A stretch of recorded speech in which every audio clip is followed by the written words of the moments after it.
The diner's fluorescent lights hummed their usual tired song, casting everything in that sickly yellow glow that made even the freshest pie look days old.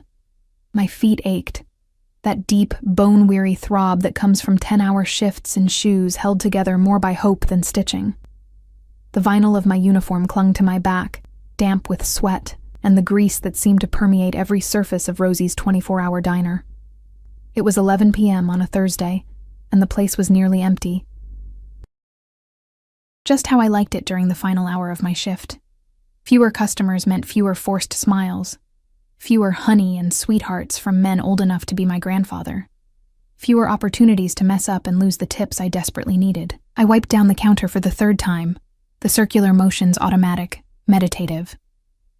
The smell of burnt coffee and fried onions had long since stopped bothering me. It was the scent of survival, of another day closer to making rent, of keeping the lights on in my shoebox apartment where the heat barely worked, and the neighbors fought loud enough to rattle my walls. "Emma, you look like death warmed over," Rosie called from the kitchen, her gravelly smoker's voice somehow comforting in its familiarity. "Go home early. I'll close up."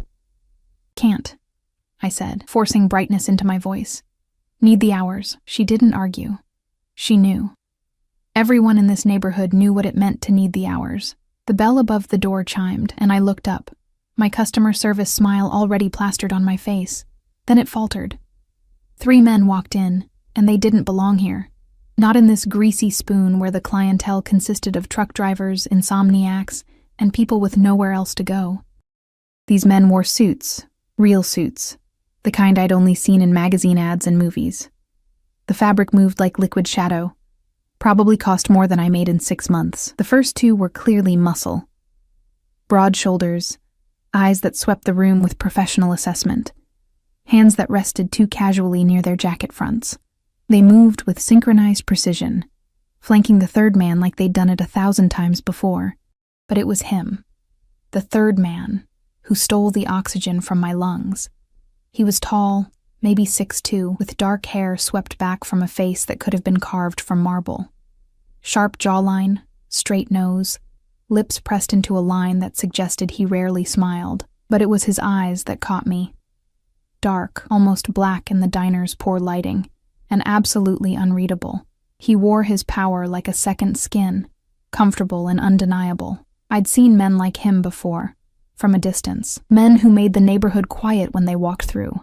Men whose names were whispered, never spoken aloud. He shouldn't be here.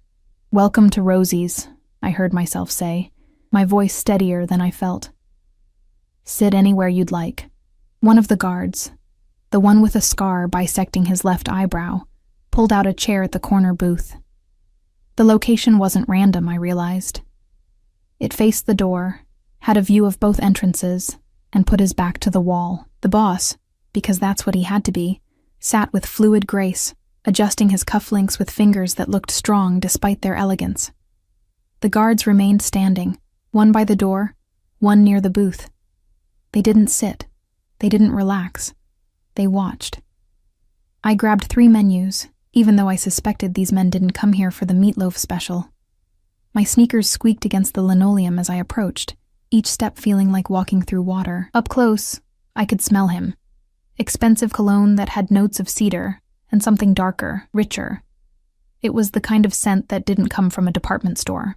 "Coffee," he said before I could offer the menus. His voice was low, controlled, with just a hint of an accent I couldn't place.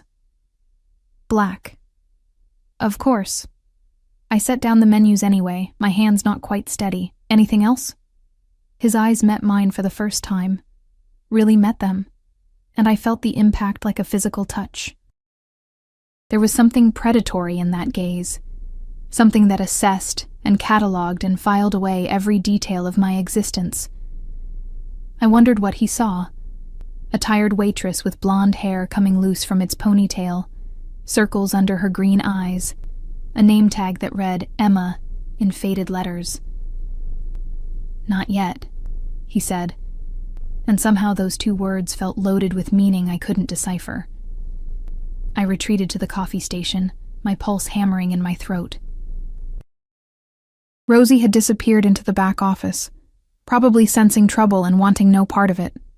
Smart woman. I should have done the same, but I needed this job. I needed every shift, every tip, every hour I could scrape together. So I poured the coffee, fresh pot, not the sludge that had been sitting since 9, and walked it back to the table. Here you go. I set the cup down carefully, trying not to notice how his fingers brushed the ceramic, long and purposeful.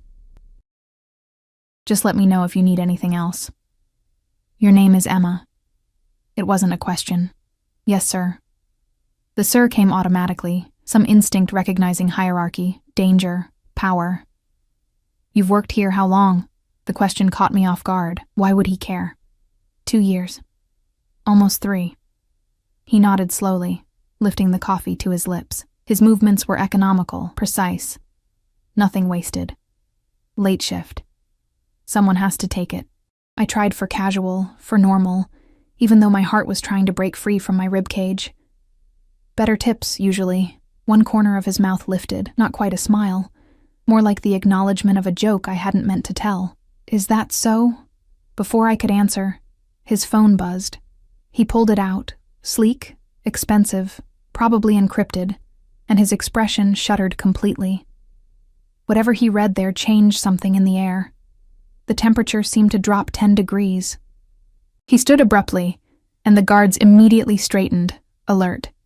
He pulled out his wallet, black leather, probably Italian, and extracted a $50 bill for a $3 cup of coffee. Keep the change, he said, already moving toward the door.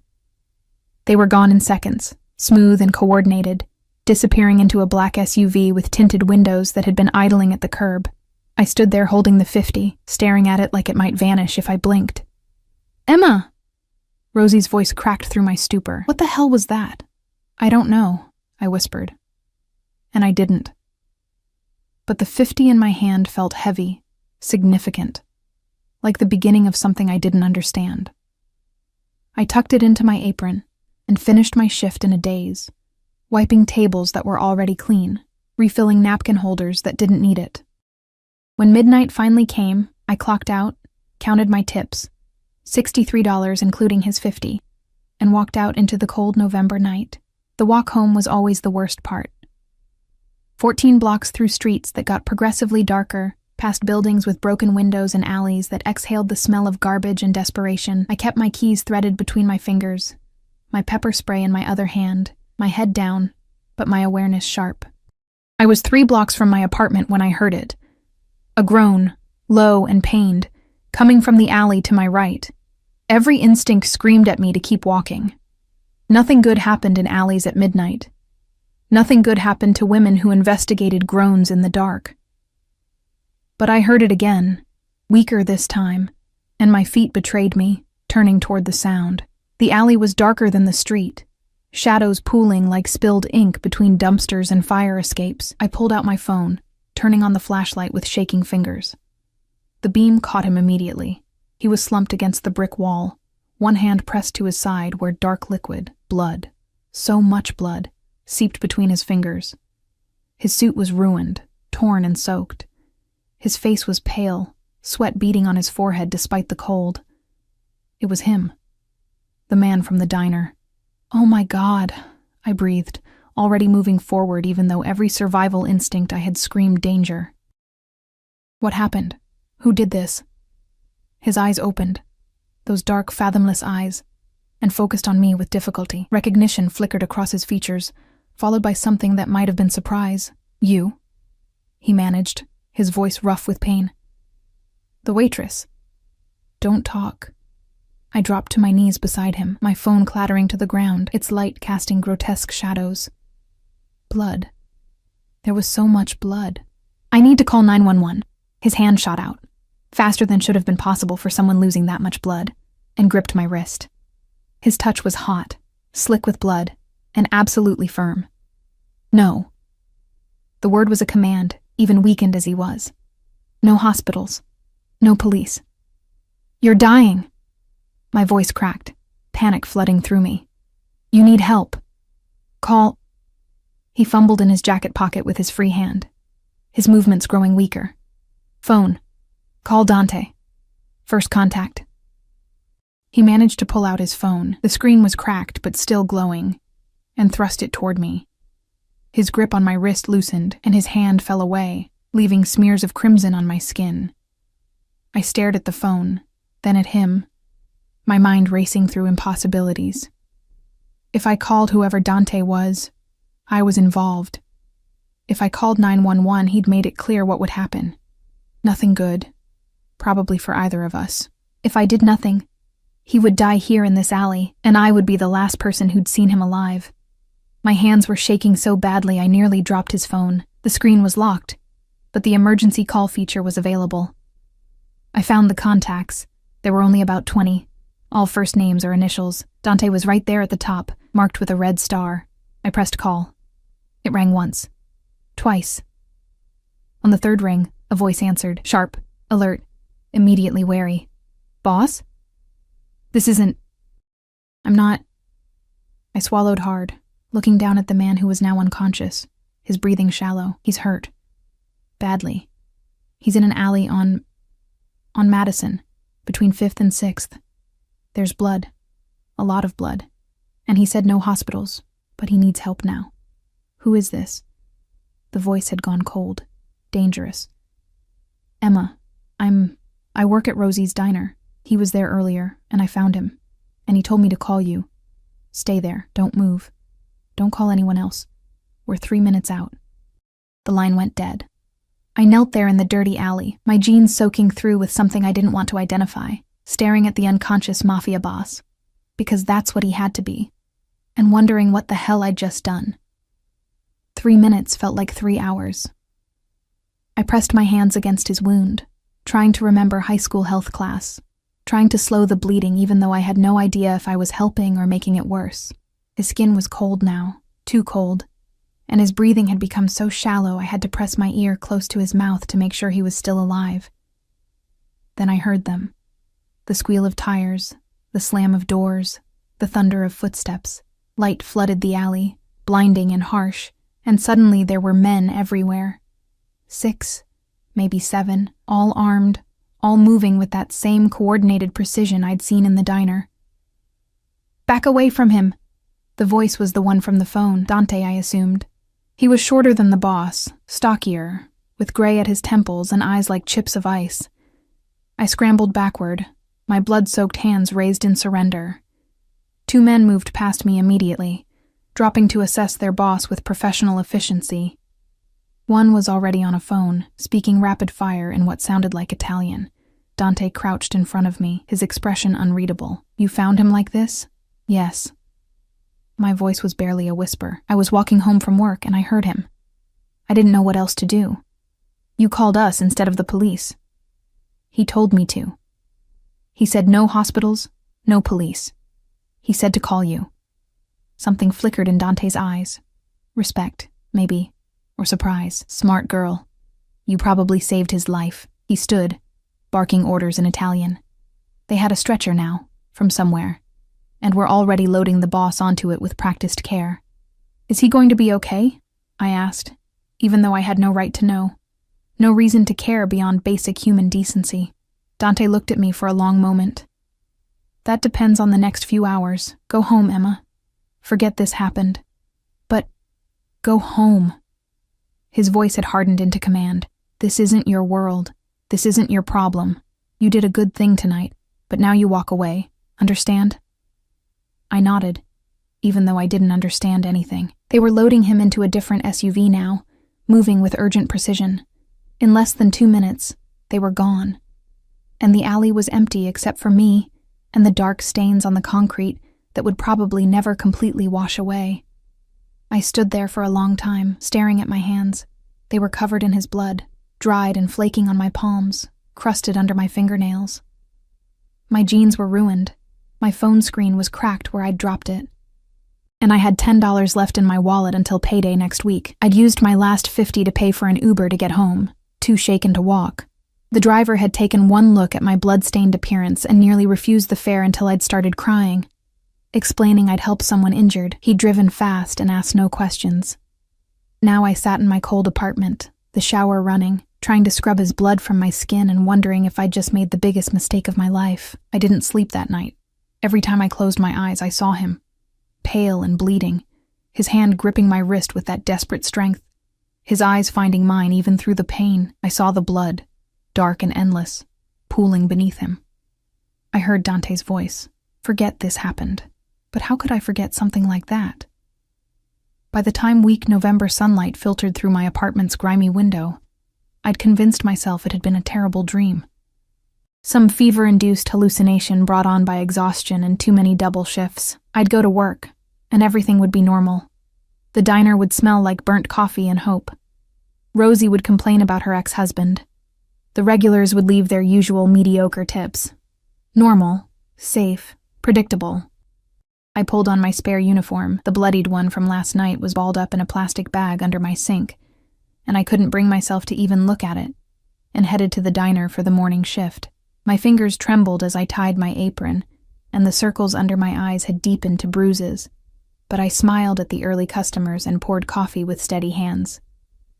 "You look worse than usual," Rosie observed around 10 a.m., when the breakfast rush had finally died down. "You sick?" "Didn't sleep well." It wasn't a lie. "Well, try not to collapse on my floor.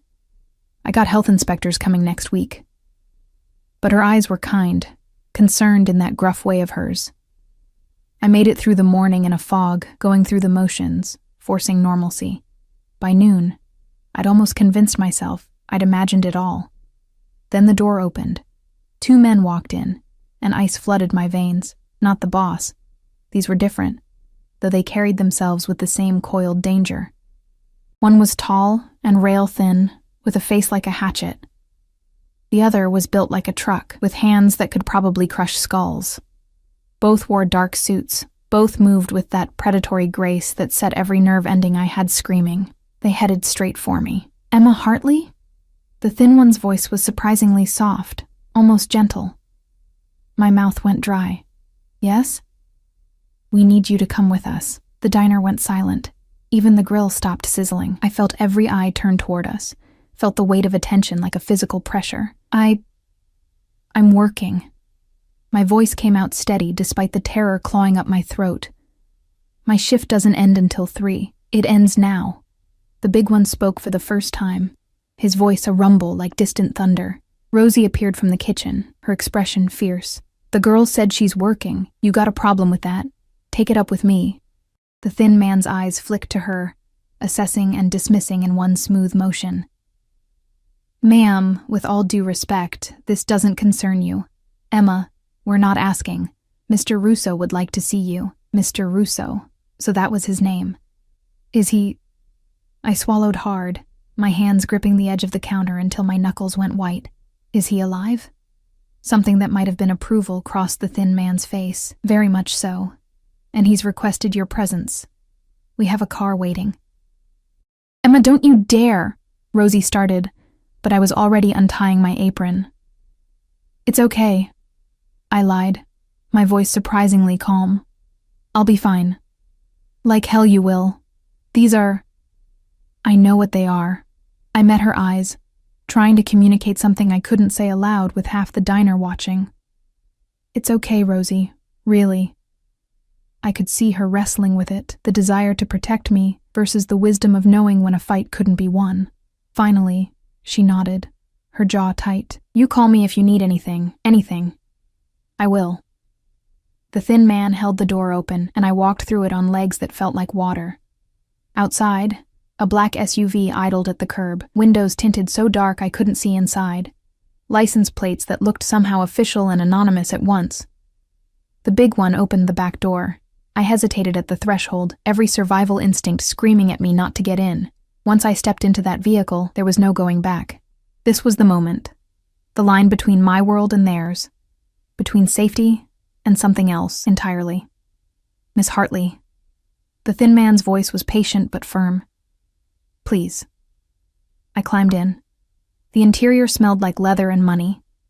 The seats were soft, heated despite the mild day. The thin man slid in beside me while the big one took the front passenger seat. A driver I hadn't noticed before pulled smoothly into traffic. Nobody spoke. I sat with my hands clasped in my lap, watching the city slide by through tinted windows that made everything look darker, more ominous. We left my neighborhood quickly, the run-down buildings and struggling businesses giving way to nicer areas, tree-lined streets, renovated brownstones, restaurants with actual tablecloths visible through their windows. Then we went even further, into a part of the city I'd only seen in magazines. Luxury high-rises that pierced the sky like glass needles. Doormen in uniforms more expensive than anything in my closet. Cars that cost more than I'd make in a lifetime. We pulled into an underground garage beneath one of these towers, all concrete and shadows and the echo of wealth. The big man opened my door, and I stepped out on shaking legs. This way. The thin one gestured toward a private elevator, the kind that required a key card to even call. He swiped his card, and the doors opened immediately. We rode up in silence. I watched the numbers climb, 15, 20, 25, 30, 35, until finally stopping at 40. The penthouse, I realized. Of course it was the penthouse. The doors opened directly into an apartment. No hallway, no other doors, just straight into a space that stole my breath. Floor-to-ceiling windows looked out over the entire city, making it look small and manageable from this height. The floors were dark hardwood, gleaming like black mirrors. The furniture was minimal but clearly expensive, all clean lines and quality materials. Art hung on the walls, pieces I vaguely recognized from museum visits on school field trips years ago. And there, standing by the windows with his back to us, was him. He wore different clothes than last night. Black slacks and a white dress shirt with the sleeves rolled to his elbows. Even from behind, I could see the bandages wrapped around his torso, visible through the thin fabric. He was on the phone, speaking low and rapid in Italian, his free hand gesturing with controlled emphasis. "Sir," the thin man said softly, "she's here." He turned, and whatever he was saying died mid-sentence. His eyes found mine across the expanse of polished floor, and I felt that same electric impact I'd felt in the diner. He said something quick into the phone and ended the call, slipping it into his pocket. For a long moment, we just stared at each other. He looked pale still, with shadows under his eyes that matched mine.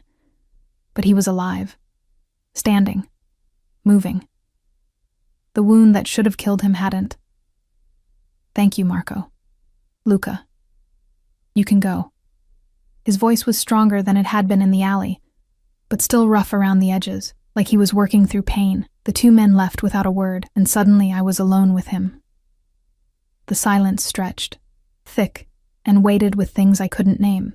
"You're alive," I finally said, because someone had to say something, thanks to you. He moved toward me slowly, each step measured and careful. Up close, I could see the pallor beneath his olive skin, the tight lines around his mouth that spoke of controlled agony. The doctors said another 10 minutes, maybe 15, and I would have bled out. Doctors that make house calls? The words slipped out before I could stop them. His mouth quirked. That almost smile again, something like that. "Sit. Please." He gestured to a leather sofa that probably cost more than my entire apartment building. I sat stiffly on the edge, too aware of my stained sneakers on his pristine floor, my cheap uniform in his palace of wealth. He lowered himself into the chair across from me with visible effort, his jaw tightening. "Do you know who I am?"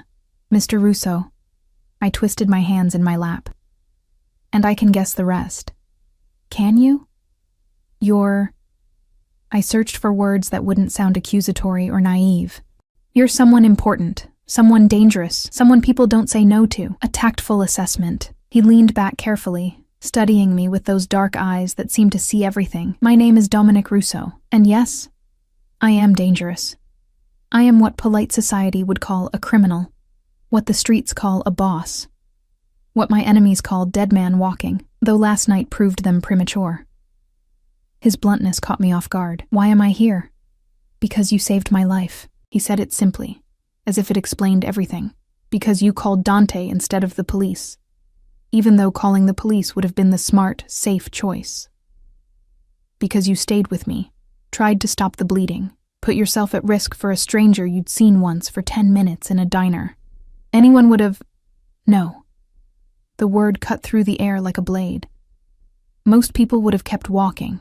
Many would have called 911 and disappeared before the sirens arrived. You did neither. You stayed. You helped. In my world, Miss Hartley, that kind of loyalty is rare, that kind of courage is priceless, and I pay my debts. He reached into his pocket and pulled out an envelope, heavy cream paper, the kind they probably didn't even sell in regular stores. He set it on the coffee table between us. What is that? My voice was barely a whisper. Open it. My hands shook as I picked up the envelope. It wasn't sealed. Inside were several documents. Papers with official-looking letterhead, numbers that made my vision blur. I don't understand, I breathed, staring at what looked like a lease agreement for an apartment, in a building I'd passed 100 times but never dreamed of entering. You will no longer live in that falling-apart building on Madison, Dominic said, his voice matter of fact. The apartment is yours, lease paid for 2 years, utilities included. There's also a bank account in your name with enough to cover your expenses for the same period.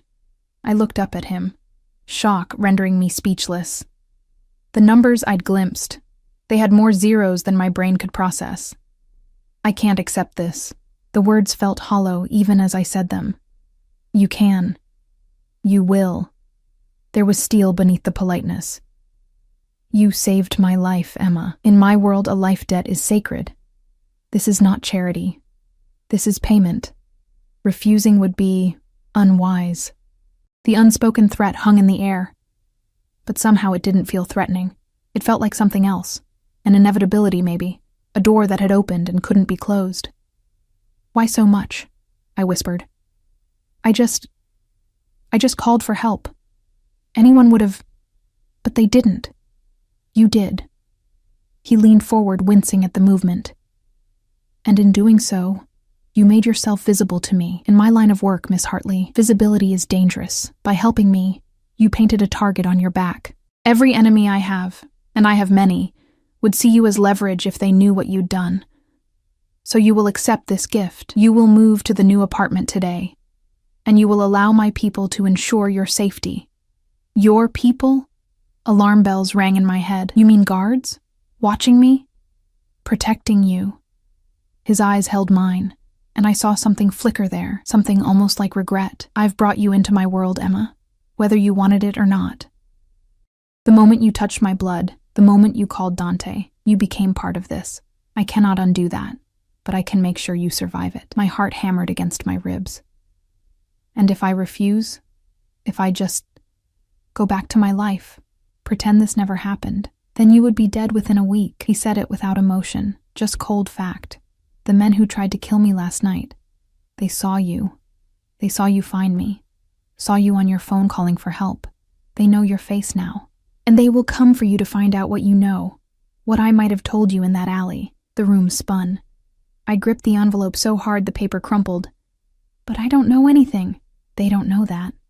His voice softened fractionally. I am sorry, Emma. Truly. You showed me kindness, and I have repaid it by dragging you into darkness. But there is no going back now, only forward. And forward means accepting my protection. I stared at him. This beautiful, dangerous man who had somehow become my salvation and my doom in the same breath. Part of me wanted to scream, to run, to wake up from this nightmare, but a larger part, a part I didn't want to examine too closely, felt something else. Relief. Relief that someone was offering to save me from the cold apartment and the endless shifts and the bone-deep exhaustion of barely surviving. Relief that maybe, just maybe, I could stop fighting so hard just to exist. What do I have to do? I heard myself ask. Accept the apartment. Allow Marco and Luca to move your belongings today. What little you have, I'm told. Quit the diner. You will be compensated for lost wages. And, he paused, something unreadable crossing his face. And occasionally, I may need to see you. To ensure you are safe, to fulfill the terms of this arrangement. Terms? Every contract has terms, Miss Hartley. Mine are simple. You live under my protection. You tell no one about what happened last night or about our arrangement. And when I call, you come. The last part felt weighted with meaning I couldn't quite grasp. And if I break the terms? His smile was cold. Let's not find out. I should have been terrified. Should have thrown the envelope back at him and run for the elevator. Consequences be damned, but instead, I found myself nodding, sealing a bargain I didn't fully understand with a man who held my life in his scarred, elegant hands. Good. He stood carefully, reaching for a phone on the side table. Marco will take you to the apartment. Your belongings will be there by tonight. I've taken the liberty of having some clothes and necessities delivered as well. I hope I estimated your sizes correctly. Heat flooded my cheeks at the thought of him considering such intimate details. That wasn't necessary. Perhaps not. But I am not a man who does anything halfway, Emma. The way he said my name, low and deliberate, sent shivers down my spine. When I protect something, I do it completely. When I pay a debt, I pay it in full. You will learn this about me. Marco appeared as if summoned, silent and efficient. Dominic gave him instructions in rapid Italian, then turned back to me. Go. Settle in. Someone will contact you soon about the other arrangements. His eyes held mine for a heartbeat longer than necessary. And Emma? Welcome to my world. Try not to let it swallow you whole. The apartment was obscene in its luxury. Floor-to-ceiling windows overlooked a part of the city I'd only ever seen from below. Hardwood floors gleamed under recessed lighting that seemed to know exactly how bright to be. The kitchen had appliances I didn't know the names for, all stainless steel and touchscreens. The bedroom. God, the bedroom. Had a bed so large I could have fit my entire previous apartment inside it. I stood in the middle of the living room, still wearing my diner uniform, feeling like an imposter. Like any moment, someone would realize the mistake and throw me back onto the streets where I belonged. Your belongings are in the bedroom, Miss Hartley. Marco stood by the door, his expression neutral. Mr. Russo has also arranged for a car service. The number is programmed into your new phone, which you'll find on the kitchen counter. Use it whenever you need transportation. A car service. I repeated the words like they were a foreign language. I don't need. You do. His tone was polite but firm. Mr. Russo insists, for your safety. Right. Safety. Because I was apparently now a target for whoever had tried to kill Dominic Russo in that alley. The reality of it hit me again, making my knees weak. I sank onto the leather sofa, butter soft, probably Italian, and put my head in my hands. Miss Hartley. Marco's voice softened slightly. I know this is overwhelming, but Mr. Russo doesn't make decisions lightly. If he says you're in danger, you are. If he says you need protection, you do. Trust in that, if nothing else. I looked up at him. How long have you worked for him? 15 years. Something like pride entered his expression. He saved my life once, too. Took me off the streets when I had nothing. Gave me purpose. I would die for him without hesitation. The devotion in his voice was absolute, unsettling. What kind of man inspires that level of loyalty? Marco's smile was thin, the kind worth following into hell. The kind who protects his own with everything he has. You'll understand, in time. He moved toward the door. We'll be nearby if you need anything. Don't leave the building without calling the car service first. And Emma? He paused, his hand on the doorknob. Welcome to the family. And then he was gone, and I was alone in an apartment that cost more per month than I made in a year, wearing a stained uniform that smelled like grease and old coffee, with a phone full of numbers I didn't recognize, and a life that no longer felt like my own. I called Rosie first. She answered on the second ring. Emma, Jesus Christ, are you okay? Where are you? Do I need to call the police? I'm fine. The lie tasted bitter. Rosie, I can't come back to the diner. Silence. Then, what did they do to you? Nothing. They didn't hurt me. I can't explain, but I can't come back. I'm sorry. Emma, whatever they're offering, whatever they're threatening, it's not like that. Another lie? Or maybe not. I didn't know anymore. I'm safe. I promise. I need you to trust me. More silence, heavy with judgment and worry. Finally, you call me if you need help. Anytime, day or night. You understand? I understand. My voice cracked. Thank you, Rosie, for everything. I ended the call before she could argue further, before I could hear the disappointment I knew would be in her voice. The rest of the day passed in a blur. My belongings arrived, 2 cardboard boxes that looked pathetic sitting in the massive bedroom. Everything I owned in the world, barely enough to fill a closet that could have housed a small family. But there were other boxes, too. Designer clothes in my size, how had he known? Still bearing tags with prices that made my head spin. Shoes that probably cost more than my monthly rent used to. Toiletries from brands I'd only seen in magazine ads. Everything I could possibly need, provided by a man I'd met twice. A man who now owned me, in a way. That thought should have terrified me. Instead, it made something dark and confusing twist in my chest. I showered in a bathroom with heated floors and a shower head that felt like standing in warm rain. I changed into jeans that actually fit and a sweater softer than anything I'd ever touched. I made tea in a kitchen with the espresso machine that probably required an engineering degree to operate. And then I stood at the windows and watched the city below, all those people going about their normal lives, unaware that everything had changed for the waitress who used to pour their coffee. My new phone buzzed. An unknown number. "How are you settling in?" D. My heart stuttered. He was texting me. The Mafia boss who I'd found bleeding in an alley was casually texting me like this was normal. "It's overwhelming," I typed back. "But beautiful. Thank you." The response came quickly.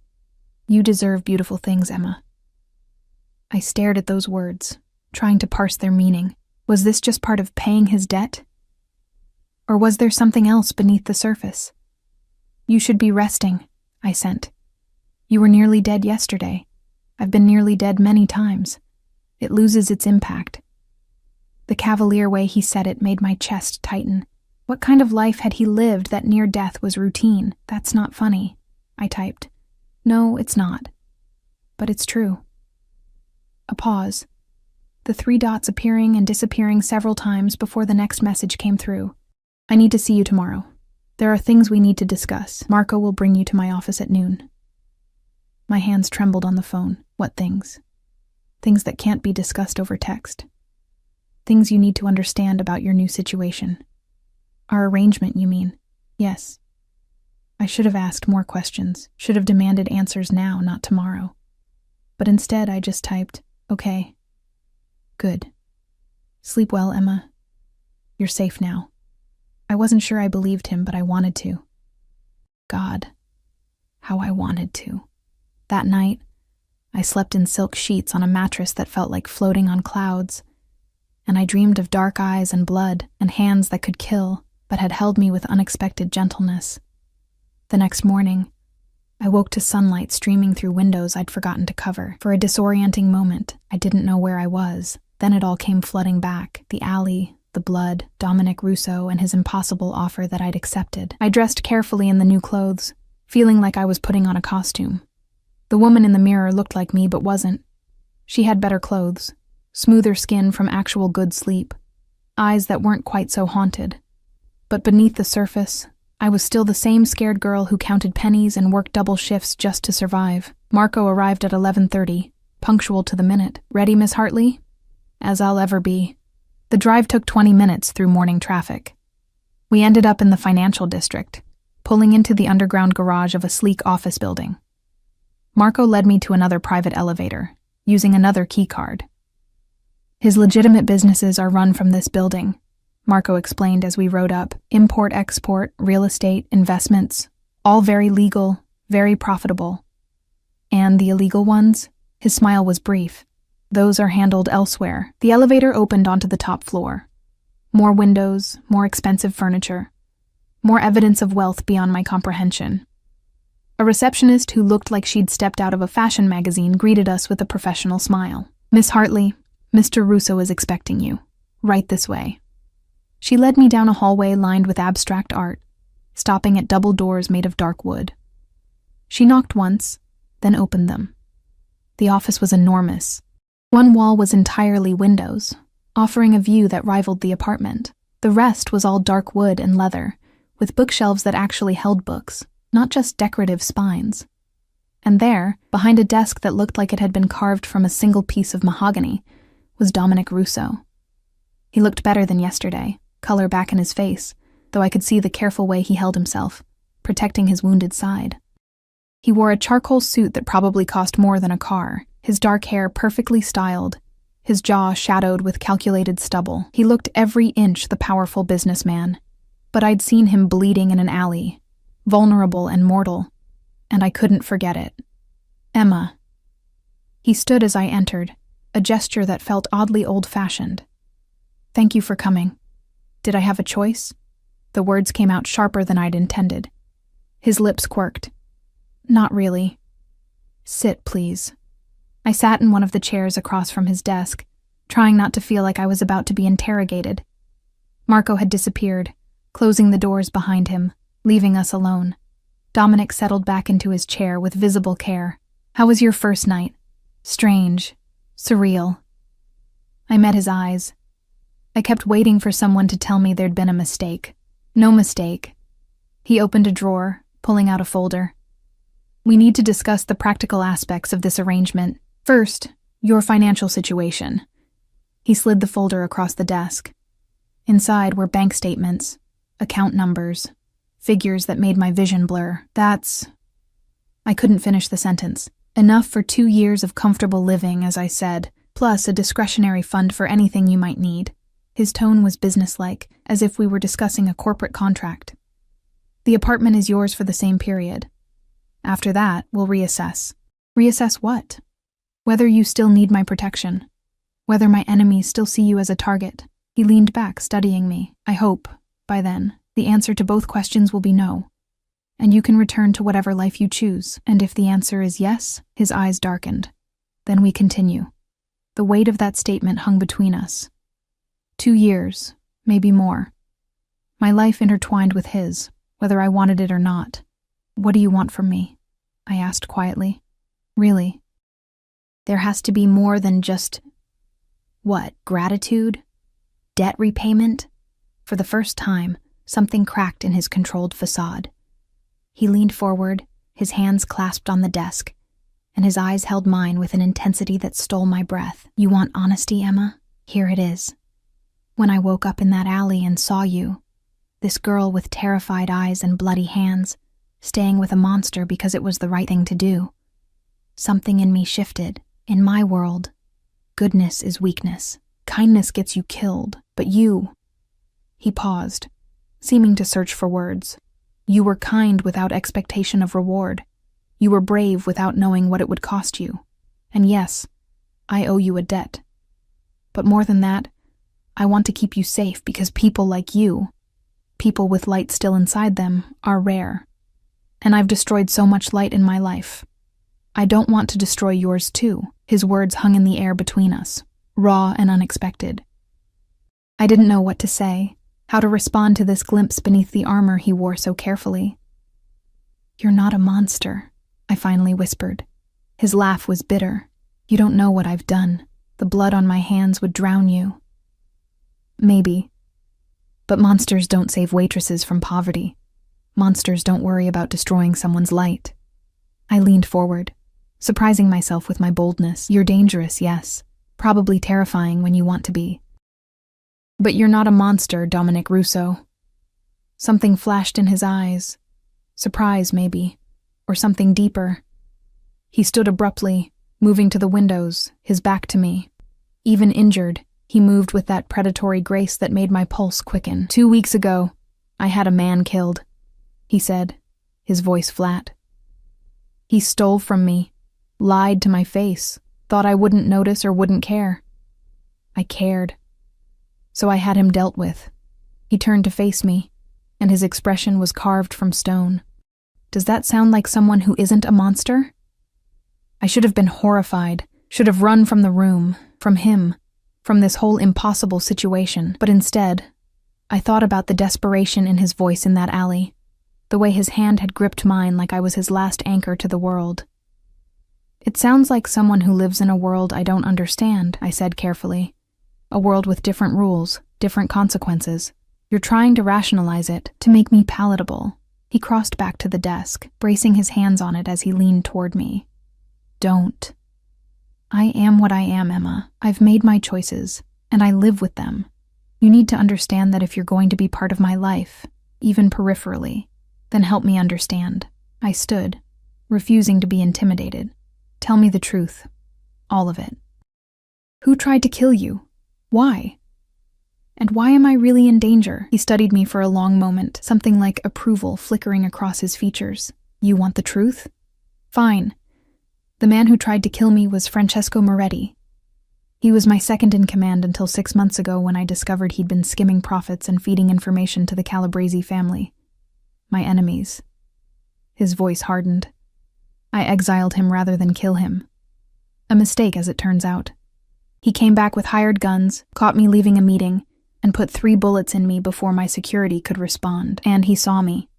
He and his men both. They watched you find me, watched you stay. They'll assume I told you something, gave you information they could use, or they'll try to use you to get to me. His jaw clenched. Either way, you're leverage now. A weakness they think they can exploit. Am I? The question escaped before I could stop it. A weakness? His eyes locked with mine, dark and fathomless. You're becoming one. The admission felt like a physical touch, electric and dangerous. The air between us shifted, charged with something I didn't dare name. I should go, I said, but I didn't move. Yes, he didn't move either. You should. We stood there, frozen in that moment, until his phone buzzed sharply. He glanced at it, and whatever he saw there made his expression shudder completely. Marco will take you home. Stay in the apartment tonight. Don't go out. Don't answer the door for anyone except my people. His voice had gone cold, professional. I'll be in touch. Dominic. Go, Emma. Now. The dismissal stung, but I went. Marco was waiting in the hallway, his face carefully neutral as he led me back to the elevator. The drive back to the apartment was silent, tense with things unsaid. 3 days passed with no word from Dominic. 3 days of living in luxury while feeling like a prisoner, of staring at my phone waiting for messages that didn't come, of watching the city below and wondering what game I'd become a pawn in. Marco or Luca checked in daily. Always professional. Always careful not to tell me anything useful. Mr. Russo was handling business. Mr. Russo would contact me when appropriate. Mr. Russo ensured my continued safety. But I didn't feel safe. I felt like bait in a trap I didn't understand. On the 4th day, I broke. I called the car service, ignored Marco's warnings when he called me back immediately, and gave the driver an address I'd found in the folder Dominic had given me. One of his legitimate businesses, a restaurant in the heart of downtown, upscale and expensive, the kind of place I'd never have entered in my old life. The driver tried to dissuade me. I insisted. He made a phone call in rapid Italian. I ignored him and walked into the restaurant anyway. It was beautiful, all dark wood and soft lighting, with tables set with crystal and silver. A hostess in an elegant black dress intercepted me immediately. Do you have a reservation? I need to see Dominic Russo. My voice came out stronger than I felt. Tell him Emma is here. Her professional smile faltered. I'm afraid Mr. Russo isn't. He's here. I'd seen the SUV outside, recognized the driver. Tell him I'm not leaving until he sees me. She hesitated, then disappeared through a door marked private. I stood there, very aware of the other diners staring at me in my nice but not expensive jeans and sweater, clearly not belonging in this world of wealth and privilege. 2 minutes later, the door opened again. Not the hostess, Dominic. He looked furious. He crossed the restaurant in long strides, his hand closing around my elbow with barely controlled pressure. What the hell are you doing here? You've been ignoring me for 4 days. I kept my voice low but firm. I wanted answers. So you decided to march into one of my public businesses, making yourself visible, painting a target on your back? His voice was a dangerous whisper. Upstairs. Now. He practically dragged me through the private door, up a narrow staircase, into an office above the restaurant. The moment the door closed behind us, he rounded on me. Do you have any idea how reckless that was? How stupid? Don't call me stupid. Anger flared hot in my chest. You can't just lock me away and expect me to sit quietly waiting for your attention like some what? Like someone whose life is in danger? Because that's exactly what you are. He ran a hand through his hair, frustration radiating from him. Moretti has people everywhere, eyes everywhere, coming here, making a scene. I didn't make a scene. I asked to see you. In front of witnesses? In public? Jesus, Emma. He turned away, his shoulders tight with tension. You don't understand how this works. How careful we have to be. Then explain it to me. My voice cracked. Stop treating me like I'm made of glass, like I can't handle the truth. You brought me into this world. Now let me actually be part of it instead of keeping me in a gilded cage. He spun back to face me, and the raw emotion in his eyes made my breath catch. I'm trying to protect you. By ignoring me? By leaving me alone with my thoughts and my fear and no information? I stepped closer to him, driven by frustration and something else. Something dangerous. I gave up my life for this, my job, my apartment, my independence. The least you can do is treat me like I matter. You think you don't matter? His voice dropped to something low and rough. You think I've been ignoring you because you don't matter? Emma, I've been ignoring you because you matter too damn much. The confession shocked us both. He looked like he regretted it immediately, his jaw clenching as he turned away again. What does that mean? I whispered. It means you're a complication I didn't anticipate. It means every time I think about you in that apartment, safe and comfortable because of me. Something in my chest. He stopped, shaking his head. It means I should have kept my distance. Should have had Marco handle everything. Should have let you fade into the background of my life where you'd be safe from more than just Moretti. Safe from you, you mean? He didn't deny it. Yes. I should have been afraid. Should have recognized the warning for what it was. But instead, I felt something reckless rising inside me. Something that had been building since that night in the alley. What if I don't want to be safe from you? He went completely still. Emma. I'm not stupid, Dominic. I know what you are. I know what you've done. But I also know what I felt when you looked at me in that office. When you said I was becoming a weakness. I moved closer. Close enough to see the pulse jumping in his throat. I know what I feel every time you're near me. And it's not fear. It should be. But he didn't move away. If anything, he leaned slightly toward me, as if pulled by invisible strings. Probably. My heart hammered against my ribs. But it's not. The tension between us was a living thing, electric and inevitable. I could see him fighting it, see the war in his eyes between what he wanted and what he knew he shouldn't take. Then his phone rang. The spell shattered. He answered it with a curt, "What?" His expression changed immediately, going cold and dangerous. When? Where? He listened for a moment, his eyes on me, something dark and protective flaring in their depths. Double the security at her building, now. And send a car, we're moving her. Moving me where? Alarm shot through me. What's happening? He ended the call. Moretti knows where you live. His men were spotted watching your building an hour ago. We need to get you somewhere safer. But I thought the apartment was supposed to be secure.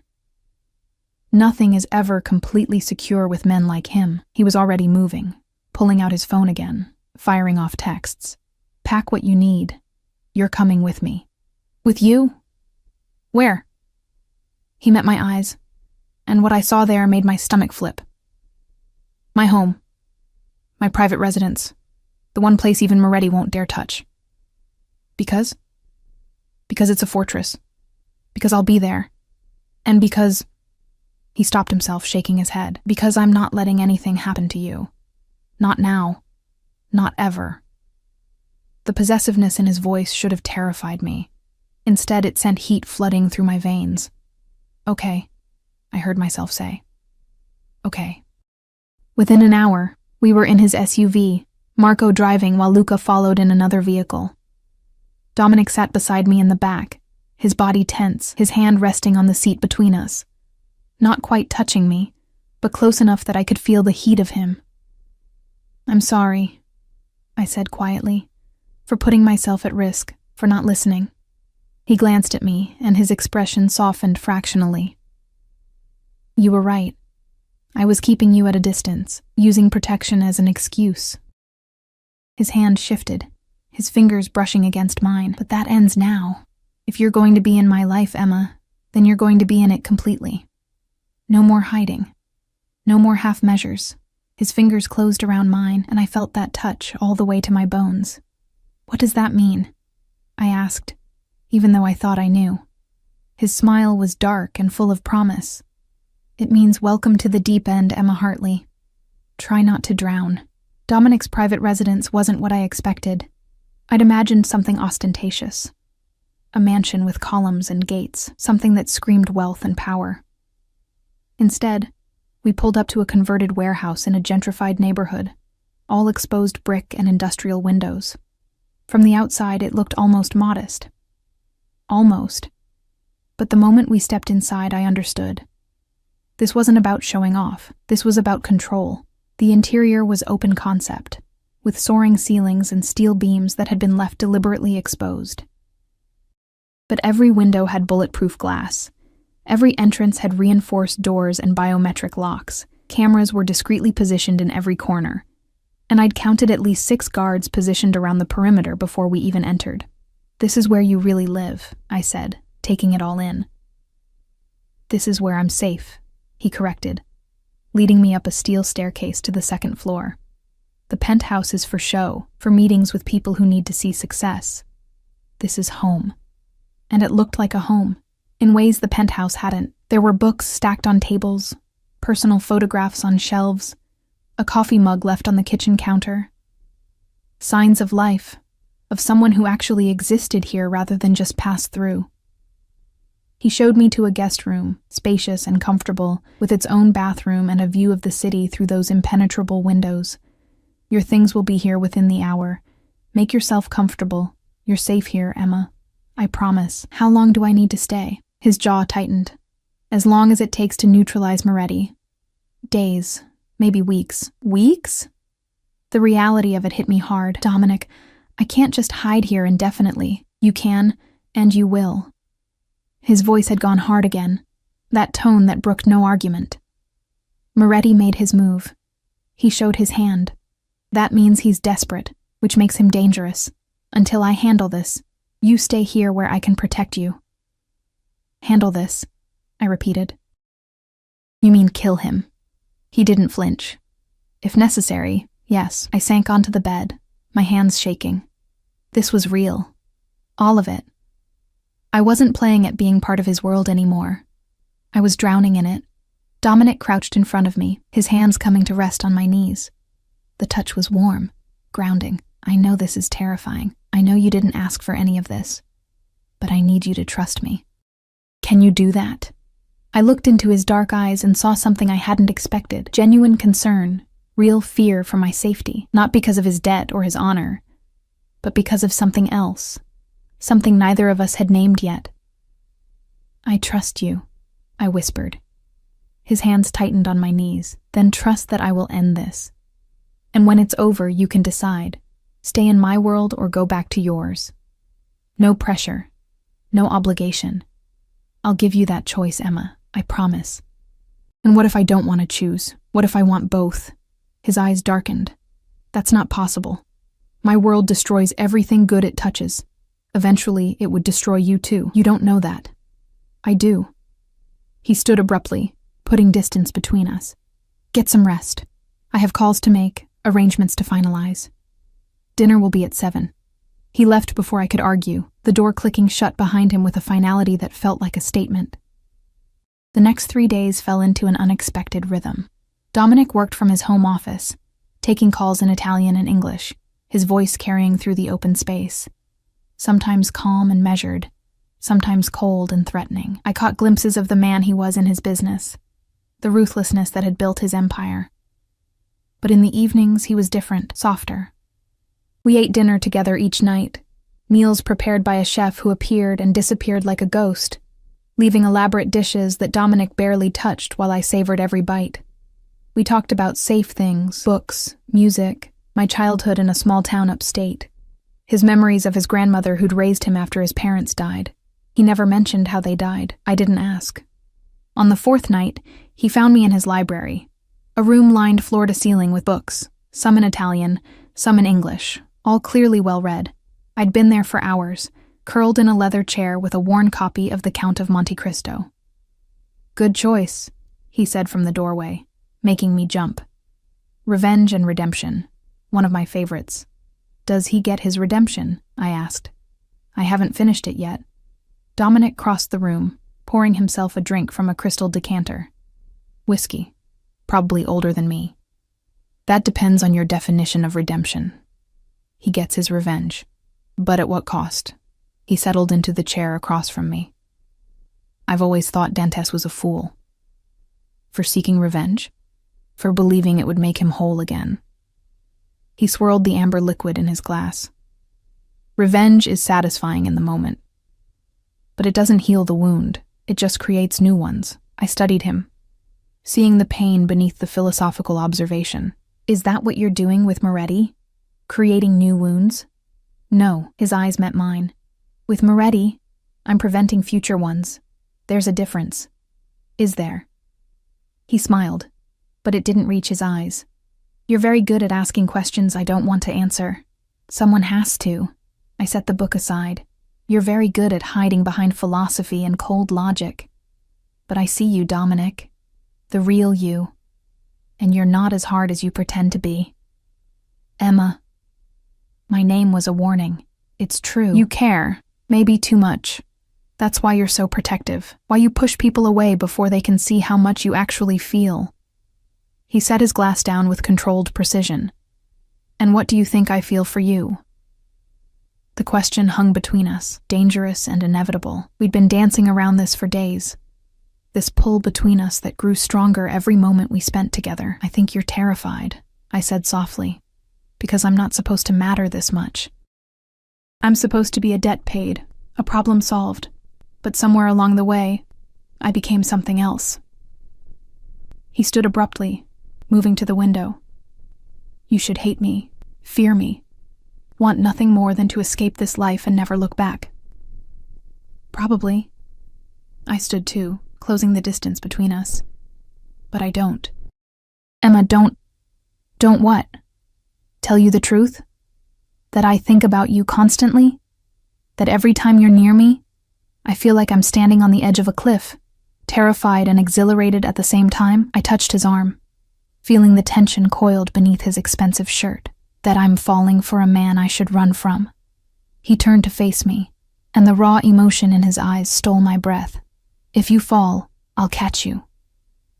But Emma, if I fall... He reached up, his hand cupping my cheek with heartbreaking gentleness. If I fall, we both go over the edge, and I'm not sure either of us would survive it. Maybe that's okay, I whispered. Maybe some things are worth the risk. His thumb traced my cheekbone, and I felt that touch everywhere. You're asking me to be selfish, to take what I want without thinking of the consequences. I'm asking you to let yourself feel, to stop punishing yourself for crimes I don't even know about. I leaned into his touch. I see you, Dominic. Not the monster you think you are. The man who saves broken people because he knows what it's like to be broken. The man who protects with everything he has because he's lost too much. The man who's terrified of wanting something good because he thinks he doesn't deserve it. I don't deserve you, he said roughly. That much is certain. Maybe not. But you have me anyway. Something broke in him then. I saw it happen. Saw the moment he stopped fighting. His hand slid into my hair, and he pulled me to him with a desperation that matched my own. His lips found mine, and the kiss was everything I'd imagined and more. Fierce and tender, claiming and questioning all at once. I kissed him back with everything I had, pouring 4 days of tension and longing and fear into it. His other arm came around my waist, pulling me flush against him, and I could feel his heart hammering against mine. When we finally broke apart, both breathing hard, his forehead rested against mine. This is a mistake, he murmured. Probably the biggest one I've ever made. I smiled against his lips, but I'm making it anyway. Emma? His phone buzzed. He ignored it. It buzzed again, insistent. With a curse, he pulled it out, his arm still around me as he read the message. His expression shifted immediately. All business, all danger. What is it? I asked, though I already knew. Something had changed. Moretti. His voice had gone cold. He's made a move. Attacked one of my warehouses, killed 2 of my men. His jaw clenched. It ends tonight. Fear flooded through me. You're going after him. I have no choice. He's forcing my hand. He looked at me, and I saw the conflict in his eyes. Duty versus desire. Revenge versus the woman in his arms. I need you to stay here. Marco and Luca will guard you. Don't leave for any reason. Promise me. Dominic, please, let someone else handle it. Don't go. I have to. He kissed me again, hard and fast, like he was trying to memorize the feel of me. I have to finish this. For you. For us. For any chance at a future where you're safe. Then come back to me, I said fiercely, gripping his shirt. Whatever you have to do, however you have to do it, just come back. I will. It was a vow. I promise, Emma, I will come back to you. The next 6 hours were the longest of my life. I paced the warehouse like a caged animal, ignoring Marco's attempts to calm me, Luca's offers of food and distraction. All I could think about was Dominic walking into danger, putting himself in Moretti's crosshairs to protect me. It was past midnight when I heard the SUV pull up outside. I ran to the door before Marco could stop me, my heart in my throat. Dominic walked in, and relief crashed over me so powerfully my knees nearly buckled. He was unharmed. Not a scratch on him, though his clothes were rumpled, and there was something dark on his sleeve that might have been blood. It's done, he said simply. Moretti is dead. His operation is finished. You're safe now, Emma. Truly safe. I didn't ask how. Didn't ask for details I probably couldn't handle. I just ran to him and he caught me, his arms crushing me against him.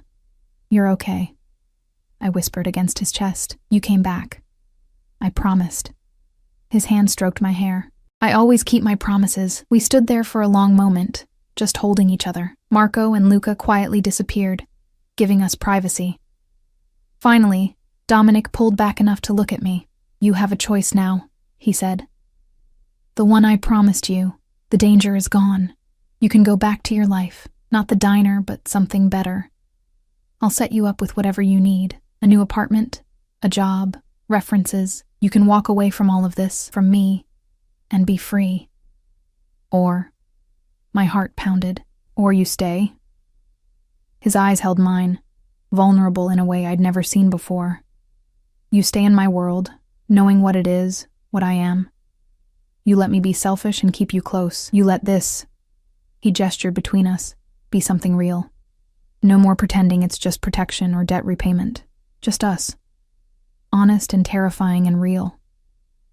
I thought about the diner, about my old life of exhaustion and barely surviving, about the safety of being invisible, unremarkable, about walking away from this dangerous, complicated man who'd somehow become everything. I'm terrified, I admitted. So am I. I don't belong in your world. Neither did I once, but I learned.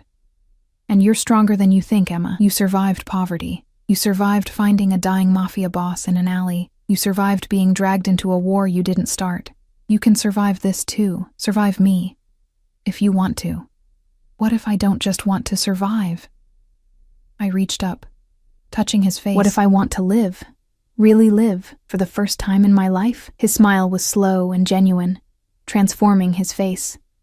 Then stay. Stay with me. Let me give you the world, not because I owe you, but because I want to, because somewhere between that alley and this moment, you became mine, and I became yours. I'm still a waitress from nowhere, I said, but I was smiling too. No. He kissed me softly. You're Emma Hartley, the woman who saved my life, the woman who saw past the monster to the man, the woman brave enough to fall for someone like me. Another kiss, deeper this time. You're not from nowhere anymore. You're home, here, with me. And standing there in his arms, in his fortress that didn't feel like a prison anymore, I realized he was right. I'd spent years just surviving, just existing. Always on the edge, always afraid. But this, his world, his darkness, his dangerous love, this felt like living. I whispered against his lips. I'm choosing you, choosing this, choosing us. His arms tightened around me, and I felt him exhale like he'd been holding his breath. Thank God. because I don't think I could have let you go." We stood there as the city lights glittered beyond the bulletproof windows, two broken people who'd somehow found each other in the darkness. His world was dangerous, complicated, full of shadows and secrets, but it was also full of loyalty and protection, and a man who'd moved heaven and earth to keep me safe. And maybe that was enough. Maybe love didn't have to be safe and simple. Maybe sometimes it was supposed to be terrifying and all-consuming and worth every risk. 3 months later, I stood in that same library, wearing a dress that cost more than my old apartment, preparing for a charity gala where I'd meet the other families, the legitimate face of Dominic's empire. I was nervous, still learning the rules of this world, still sometimes feeling like an imposter. But then Dominic appeared in the doorway, devastatingly handsome in his tuxedo, and the way he looked at me, like I was the only person in the world who mattered, made everything else fade away. "Ready?" he asked, offering his hand. I took it, feeling the calluses that reminded me he was more than just a businessman in expensive suits, feeling the strength that had pulled him back from death in that alley, feeling the gentleness that touched me like I was precious. "Ready," I said, because I wasn't the terrified waitress anymore who'd spent her last $10 helping a stranger. I was Emma Hartley, standing beside Dominic Russo, carving out a place in his dangerous world, not as his debt or his obligation, but as his equal, his partner, his love. And if that made me reckless or foolish or hopelessly naive, I didn't care. Some gambles were worth taking. Some men were worth falling for, even when, especially when, they could destroy you.